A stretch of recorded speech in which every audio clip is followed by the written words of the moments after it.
ઉત્તરવાહિની નર્મદા પરિક્રમા યાત્રાની આજથી શરૂઆત થઈ છે।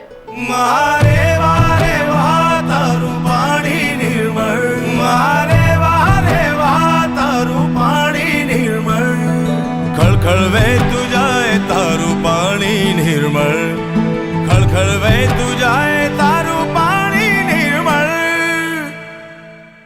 29મી માર્ચ રાત્રિના 10 વાગ્યા પછી ગ્રહણ દૂર થતા ઉત્તરવાહિની નર્મદા પરિક્રમા યાત્રાની શરૂઆત કરવામાં આવી છે, જેને લઈને પરિક્રમાવાસીઓમાં ભારે ઉત્સાહ જોવા મળ્યો છે। ઉત્તરવાહિની નર્મદા પરિક્રમા નર્મદા જિલ્લાના રાજપીપળાના રામપુરા ગામના રણછોડરાયજી મંદિરેથી શરૂઆત કરી શહેરાવ ગામ પાસેના ગુવારભાઠા થઈ નર્મદા નદી ક્રોસ કરી નર્મદા નદીના સામા કિનારે આવેલા તિલકવાડાના મણિ નાગેશ્વર મંદિરથી રેંગણ ગામના ઘાટ થઈ નર્મદા નદીના સામા કિનારે કીડી મકોડી ઘાટે પૂર્ણ થાય છે।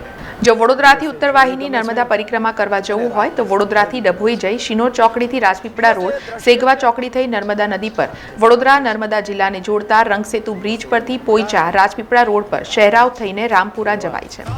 વાત કરવામાં આવે તો આખી માં નર્મદાની પરિક્રમા અંદાજિત 3500 કિલોમીટર ચાલીને માઈ ભક્તો કરતા હોય છે, ત્યારે મોક્ષની પ્રાપ્તિ થાય છે।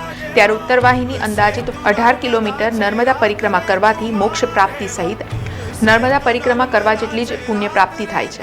આ મારી માટે ફર્સ્ટ ટાઈમ એક્સપિરિયન્સ છે અને હું પહેલી વાર આ પરિક્રમા કરી રહ્યો છું અને આ પરિક્રમા કરવા પાછળનું જે મહત્ત્વ છે અને જે લોકોને નથી ખબર, તો હું આજે VNM ન્યૂઝ દ્વારા એ લોકોને મેસેજ પાસ ઓન કરવા માગું છું કે આ પરિક્રમા કરવી કેમ જોઈએ। પરિક્રમા કરવાનું રીઝન એ છે કે સૌથી પહેલું આખા વિશ્વની અંદર એક જ નદી એવી છે કે જેની પરિક્રમા કરવામાં આવે છે, જે છે માં નર્મદા। અને આ પરિક્રમાને ઉત્તરવાહિની કેમ કરવામાં આવે છે એનું રીઝન એટલું છે કે ઉત્તર દિશા આપણા મોક્ષ માટેની દિશા છે, કે જે દિશામાં માનવને મોક્ષ મળી શકે છે।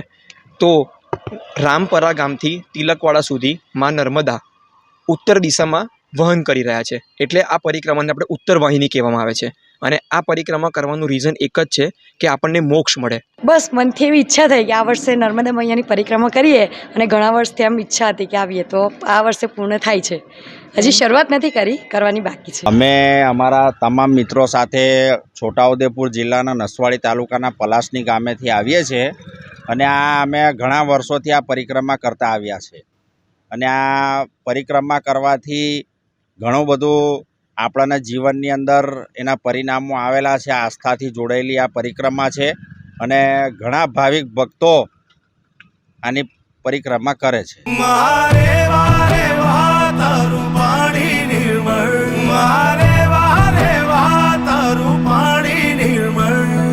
ખળખળ વહેતું જાય તારું પાણી નિર્મળ, ખળખળ વહેતું જાય તારું પાણી નિર્મળ।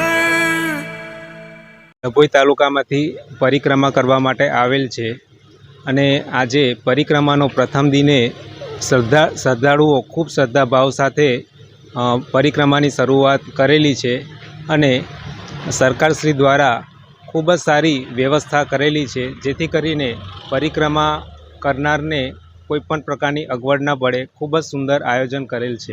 નર્મદા પરિક્રમા એક આસ્થાનો વિષય છે અને આ ઉત્તરવાહિની નર્મદા પરિક્રમા છે। પેલી 3600 કિલોમીટરની આવે છે, આ 18 કિલોમીટરની પરિક્રમા છે। પણ હું લગભગ 15 વર્ષથી અમે લોકો આવીએ જ છે। પહેલાં સ્ટાર્ટિંગમાં અમે લોકો આવતા હતા ત્યારે અમે લગભગ 10 જણ ચાલતા હોય એવું અમને લાગતું હતું, પણ અત્યારે હજારોની સંખ્યા આવે છે।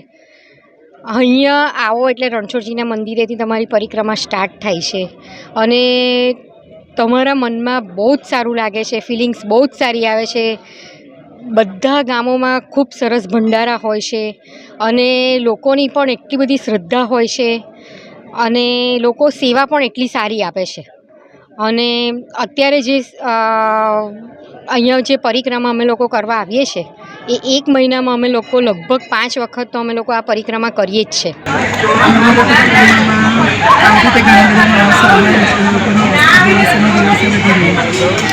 ત્યાં સુધી તો મને કોઈ તકલીફ નથી થઈ ચાલવામાં અને બધામાં, અને આગળની પણ પરિક્રમા સરસ રીતે પૂરી થશે એવી મારો વિશ્વાસ છે।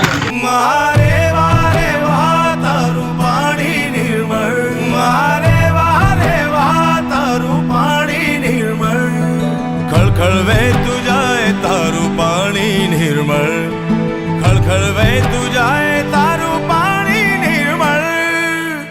ત્યારે ઉત્તરવાહિની નર્મદા પરિક્રમાના પહેલા દિવસે 200 પોલીસ વહીવટીતંત્ર નર્મદા ઘાટ પાસે boating, fire and safety, medical lighting, parking सहितनी व्यवस्था कराई है। और यहाँ का जो पूरा क्षेत्र अपना ये ग्वार गांव है, मांगरोल है और अपना लाचरस है, ये सभी लोग मिलकर के पूरा इसकी सेवा देते हैं। आश्रम की तरफ से जितना होता है आश्रम वाले भी करते हैं, हम भी करते हैं, पूरा इसको सेवा देते हैं। આ પદયાત્રીઓ છે એને ફ્રીમાં જમણવારનું આયોજન કરીએ છીએ, અમે એની સેવા કરીએ છીએ, બરાબર છે।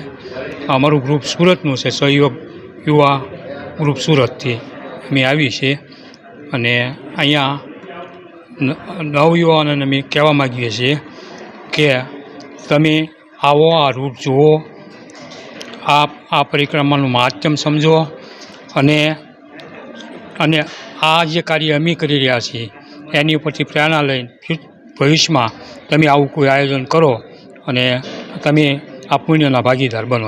આજરોજ નર્મદા પરિક્રમાની શરૂઆત થયેલ છે, જે અનુસંધાને આજે ભક્તો મોટી સંખ્યામાં આવનાર હોય જેની પાર્કિંગ વ્યવસ્થા અમે કરેલી છે। તમામ જગ્યાએ લાઇટની વ્યવસ્થા કરેલી છે, તેમજ અમુક જે પાર્કિંગ છે એમાં લાઇટની વ્યવસ્થા હાલ ચાલુ છે। કોઈ બી ભક્તોને કોઈ જાતની તકલીફ પડશે તો અમારો કોન્ટેક કરશે, અમે અહીંયા 24 કલાક હાજર છીએ અને કોઈ બી અમને ફરિયાદ કે કોઈ બી એમને મુશ્કેલીઓ પડશે એનું અમે તરત નિવારણ લાવીશું। વહીવટીતંત્ર દ્વારા ચાલુ વર્ષે કઈ કઈ વ્યવસ્થા કરવામાં આવી છે? અત્યારે તો ચાલુ વ્યવસ્થામાં તો અમે પાર્કિંગના ઇન્ચાર્જમાં છીએ, એટલે અમે પાર્કિંગ છે, પાછળ ડોમની વ્યવસ્થા છે, તે તમામ પ્રકારના બેરિકેટિંગને એવું કરેલું છે।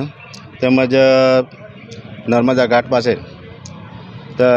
મેડિકલની સુવિધા છે, ફાયરની સેફટી છે, બોટિંગની છે, તમામ પ્રકારની સુવિધા કરેલી છે। સમાચારોના સતત અપડેટ માટે TNN ન્યૂઝને YouTube પર સબસ્ક્રાઇબ કરી બેલ આઇકોન પ્રેસ કરો અને અમારી સાથે જોડાયેલા રહો Facebook, Instagram અને Twitter ઉપર।